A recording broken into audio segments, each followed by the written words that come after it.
ലോകം പേടിച്ചതുപോലെ തന്നെ സംഭവിച്ചിരിക്കുന്നു. അമേരിക്കയുടെ ഇടപെടൽ ഉണ്ടായിരിക്കുന്നു. US അത് സ്ഥിരീകരിക്കുകയും ചെയ്യുന്നുണ്ട്. എന്തായാലും എത്രത്തോളം വലിയ കാഷ്വാലിറ്റിയാണ് ഉണ്ടായിരിക്കുന്നത് തുടങ്ങിയ റിപ്പോർട്ടുകൾ ഇനി വരും നിമിഷങ്ങളിലാണ് പുറത്തു വരേണ്ടതുള്ളത്. എന്തായാലും ഇരു രാജ്യങ്ങളുടെ സ്ഥിതി എന്താണ് എന്നുകൂടി നമുക്കൊന്ന് പരിശോധിച്ചു പോകാം. അശ്വജിത്ത് തുടരുന്നുണ്ട്. അശ്വജിത്ത്, ഇറാന്റെയും ഇസ്രായേലിന്റെയും ഭാഗത്തു നിന്നുള്ള ആക്രമണം അതിപ്പോൾ ഏത് വിധത്തിലാണ്? സ്വാഭാവികമായിട്ടും ഈ US-ന്റെ ആക്രമണവുമായി ബന്ധപ്പെട്ട് പ്രത്യാക്രമണം എങ്ങനെയായിരിക്കും തുടങ്ങിയ റിപ്പോർട്ടുകൾ ഇനി പുറത്തു വരുമ്പോഴും ഈ നിമിഷം ആശങ്കയായിട്ട് ഇരു രാജ്യങ്ങളിലും നിറഞ്ഞു നിൽക്കുന്നത് എന്താണ്? പൂജ, കഴിഞ്ഞ 10 ദിവസമായി ആക്രമണവും പ്രത്യാക്രമണവും രൂക്ഷമായി തന്നെ തുടരുകയാണ്. ഈ രണ്ട് രാജ്യങ്ങളും അങ്ങോട്ടും ഇങ്ങോട്ടും ആക്രമിക്കുമ്പോൾ ഇരയിടത്തും വലിയ നാശനഷ്ടങ്ങൾ ഉണ്ടാകുന്നുണ്ട്, അതിൽ ആൾനാശം ഉൾപ്പെടെ.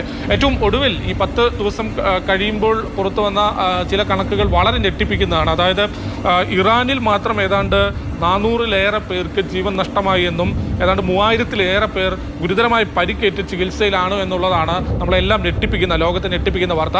ഇസ്രായേലിലും ഏതാണ്ട് 25ഓളം പേർക്ക് ജീവൻ നഷ്ടമാകുകയും 2000-ലേറെ പേർക്ക് പരിക്കേൽക്കുകയും ചെയ്തു. അത് ആൾനാശം സംബന്ധിച്ച്. ഇനി കെട്ടിടങ്ങളുടെ നാശം സംബന്ധിച്ച് വരികയാണെങ്കിൽ വലിയ തോതിൽ ഇരു രാജ്യങ്ങളിലും നാശനഷ്ടമുണ്ടായി. ഇത്തരത്തിൽ പരിപൂർണമായ വിനാശമാണ് യുദ്ധം രണ്ട് രാജ്യങ്ങളിലും ഉണ്ടാക്കിയിട്ടുള്ളത്. അതുകൊണ്ട് തന്നെ നാശത്തിൻ്റെയും അല്ലെങ്കിൽ കെടുതിയുടെയും ഒക്കെ കണക്കെടുത്താൽ ഇരു രാജ്യങ്ങളിലും വലിയ തോതിൽ അത് തിരിച്ചടി തന്നെയാണ് എന്ന് വേണം നിലവിലെ ഒരു സാഹചര്യത്തിൽ നിന്ന് തന്നെ മനസ്സിലാക്കാൻ. ഏതായാലും ഈ യുദ്ധം അല്ലെങ്കിൽ ഈ സംഘർഷം ഇനിയും നീളാതിരിക്കട്ടെ, അല്ലെങ്കിൽ ഇനിയും ഒരുപക്ഷെ ഇതിന് ഒരു വലിയ മാനങ്ങൾ വന്നാൽ, അമേരിക്ക ഉൾപ്പെടെ ഇതിനകത്ത് ഇടപെട്ട സ്ഥിതിക്ക് പൂർണ്ണമായൊരു യുദ്ധത്തിലേക്ക് പോയാൽ അതിന്റെ പ്രത്യാഘാതം ഇരു രാജ്യങ്ങൾക്കും വളരെ വലുതായിരിക്കും എന്നുള്ളതാണ്. ആ രീതിയിലേക്ക് നീങ്ങില്ല എന്ന് പോലും പറയാൻ പറ്റാത്തൊരു സാഹചര്യമായി പോയില്ല അശ്വത്ത്. കാരണം വലിയ രീതിയിലുള്ള പ്രത്യാഘാതം ഉണ്ടാകുമെന്ന് തുടക്കം മുതൽ തന്നെ അമേരിക്ക പറയുമ്പോഴും തിരിച്ചടിക്കും എന്നുള്ള രീതിയിൽ ഇറാന്റെ ഭാഗത്തു നിന്നുള്ള പ്രതികരണങ്ങൾ, ഖമനയുടെ ഭാഗത്തു നിന്നുള്ള പ്രതികരണങ്ങൾ പോലും നമ്മൾ കണ്ടിട്ടുള്ളതാണ്.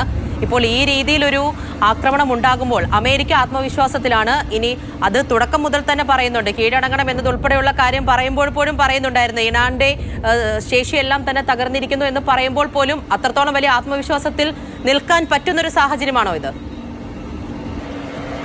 പൂജ, കഴിഞ്ഞ ദിവസം ഇറാന്റെ അധികൃതർ, ഇറാന്റെ വിദേശകാര്യ മന്ത്രി ഉൾപ്പെടെ മറ്റ് രാജ്യങ്ങളുമായി ചർച്ചകൾ നടത്തിവരികയാണ്. ഈ ചർച്ചകളിലൊക്കെ ഉന്നയിച്ച പ്രധാനപ്പെട്ട ഒരു വിഷയം, അമേരിക്ക ആക്രമണം നടത്തുകയാണെങ്കിൽ ഒരു തരത്തിലും ഇറാൻ വെറുതെ ഇരിക്കില്ല, അതിന് ശക്തമായ മറുപടി കൊടുക്കും എന്ന് തന്നെയാണ്